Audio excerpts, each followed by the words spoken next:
Today, we're going to talk about something that can be really tough to understand and even tougher to talk about: trauma bonding. It's this incredibly powerful psychological force that explains why leaving an abusive situation is so much more complicated than it looks. We're going to break down what it is, how it happens, and most importantly, how a person can begin to break free. I mean, it's the question so many of us ask, right? Whether you're looking at a friend's situation from the outside or maybe even asking it about yourself. On the surface, it seems logical. If someone is hurting you, you should just leave. But it is never, ever that simple.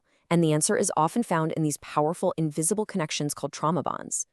So, what exactly is a trauma bond? Well, think of it as a really intense psychological response to being in a dangerous or abusive situation. And this is so crucial, it's not a choice, it's a survival instinct gone wrong. It's when a person develops this deep, tangled attachment and sometimes even feels sympathy for the very person causing them pain. You've probably heard of Stockholm Syndrome, where hostages start to have positive feelings for their captors. Well, that's like one very specific, very famous example of this much bigger idea. Trauma bonding can happen in all kinds of relationships, and it creates that same confusing, counterintuitive link to the source of your own suffering. So this leads to the big question: how on earth does this happen?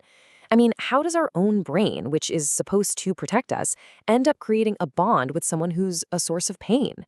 Well, let's pull back the curtain and look at the hidden mechanics of how these incredibly strong bonds get formed. Well, it turns out it's not just one thing. It's more like a perfect storm created by three core drivers. First, our basic human need for attachment gets completely twisted. Second, a profound emotional dependence starts to grow. And third, this all gets supercharged by something called the cycle of abuse. Let's dig into each one of these. Okay, so from the moment we're born, we are literally wired for attachment. It's how we survive. As babies, we cling to our caregivers for comfort and safety. That's healthy. But here's where it gets hijacked in a trauma bond.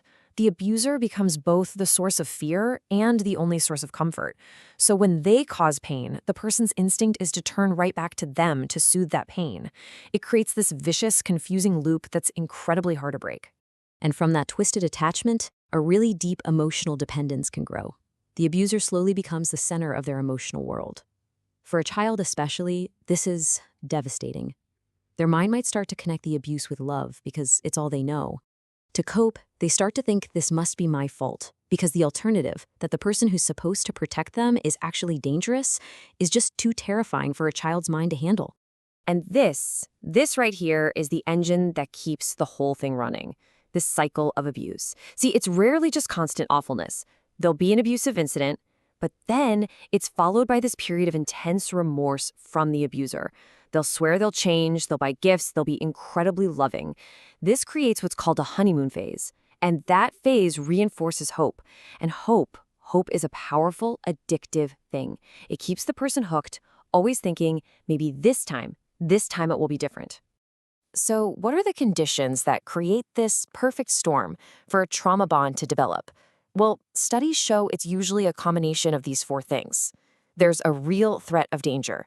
That danger is mixed with small, intermittent acts of kindness. The person is isolated from friends, family, anyone with an outside perspective. And finally, a deep belief starts to set in that there's just no way out.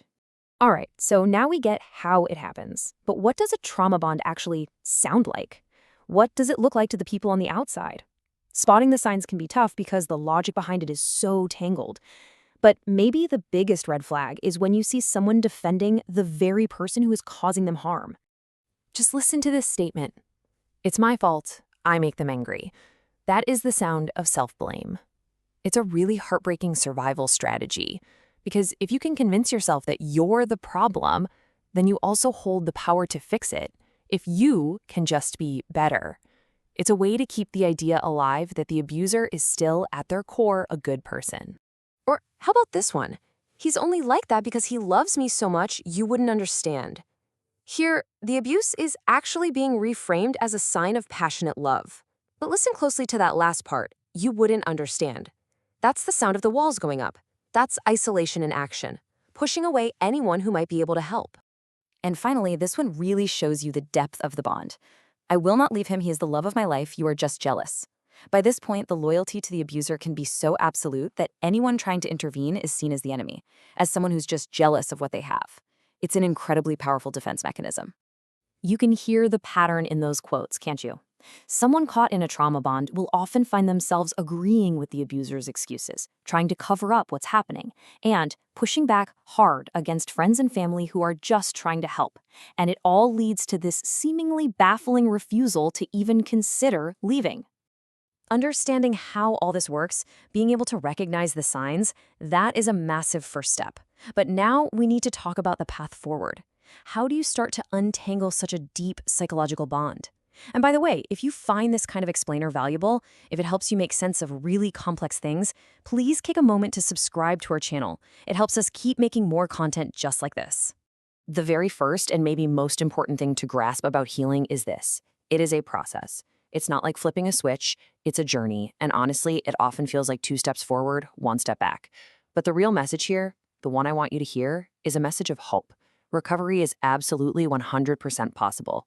So, where does a person even start? Well, here are 4 really practical steps that can be a foothold. First, focus on what's happening right now, in the present, not on all the promises of a different future. Second, trust the evidence. Look at their actions, not their words. Actions tell the real story. Third, actively practice positive self-talk. You have to consciously fight back against those feelings of worthlessness. And fourth, prioritize self-care. Things like journaling or meditation, they aren't just little luxuries. They are acts of rebellion. They are how you start learning to comfort yourself again, breaking that instinct to turn back to the abuser. Now, breaking that internal bond is one half of the battle. The other half is all about building an external support system. Nobody, and I mean nobody, should have to walk this path alone. So let's talk about the incredible importance of finding support. Professional help can be an absolute lifeline. Finding a therapist who really gets trauma can give you a safe space to unpack everything without any judgment. Support groups are amazing because they just shatter that feeling of being alone. Hearing someone else say, "Me too," there's so much power in that. And sometimes medication can be a really helpful tool to manage the very real anxiety or depression that trauma can leave in its wake. Healing also means getting really practical about safety. And that's where a safety plan comes in. And this isn't some vague idea. It's a concrete to-do list. It means knowing exactly where you could go in an emergency. It means having a list of names and numbers of people you trust. It means keeping a secure record of what's been happening. And it means thinking through the logistics of leaving, like money, a place to live, your job. This is all about taking back control. And if there is one single thing I want you to take away from this whole explainer, it's this. Help is available. If any of what we've talked about today sounds familiar, if it hits a little too close to home for you or for someone you care about, please, please hear me on this.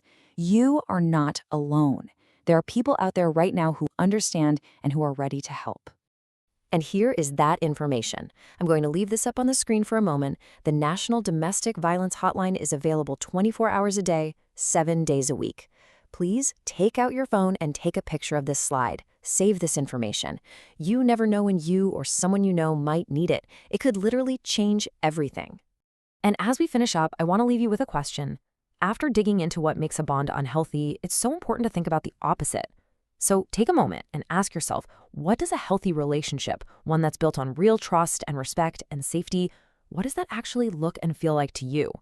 Holding on to that vision can be such a powerful light on the path to healing. Thank you so much for taking the time to walk through this really important topic with me. Please take care of yourselves, and we'll see you in the next explainer.